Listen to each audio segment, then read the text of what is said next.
गांव के किनारे एक पुराना मकान था जिसमें कोई नहीं रहता था। गांव वाले कहते थे कि वहाँ कुछ अजीब और गरीब बातें होती हैं। सबसे ज़्यादा मशहूर कहानी एक पुराने आईने की थी जो मकान के एक खाने में रखा था। ये आईना बहुत बड़ा और कदीम था और इसके फ्रेम पर खराशें और चिपके हुए पते थे। गांव के लोगों का कहना था कि जो भी आईने को देखता था इसे एक खौफनाक ख्वाब आता था। एक दिन गांव में एक नौजवान लड़का अहमद आया जो खुद को बहादुर समझता था। इसने मकान के बारे में सुना और फैसला किया कि वो हकीकत जानने के लिए वहां जाएगा।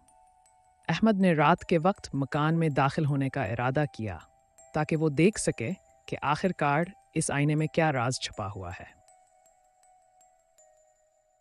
रात का वक्त था और अहमद ने मकान के अंदर जाकर पुराने कमरे की तरफ बढ़ना शुरू किया। आईना कमरे के एक कोने में खड़ा था।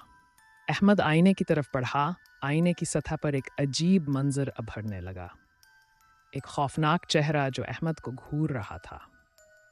अहमद ने पीछे हटने की कोशिश की, लेकिन आईने का चेहरा इसके करीब आता गया और वो महसूस करने लगा कि जैसे आईना इसके अंदर को खींच रहा हो। अहमद ने जोर से चीख मारी, लेकिन कोई आवाज़ नहीं आई। आईने का चेहरा इसकी तरफ बढ़ते हुए इसके दिल में खौफ भर रहा था।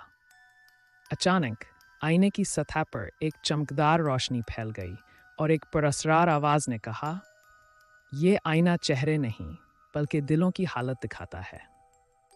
अहमद ने दिल में एक लम्हे के लिए खौफ महसूस किया और फिर इसे अपनी हालत का इदराक हुआ। इसकी ज़िंदगी में जो कुछ भी सच्चाई और अमन था वो सब एक ख्वाब की तरह मिट गया था। वो समझ गया कि ये आईना सिर्फ इसके अपने दिल की तस्वीर पेश कर रहा था। अहमद ने फौरन मकान छोड़ दिया और गांव वापस जाकर इसने आईने के बारे में सबको बताया।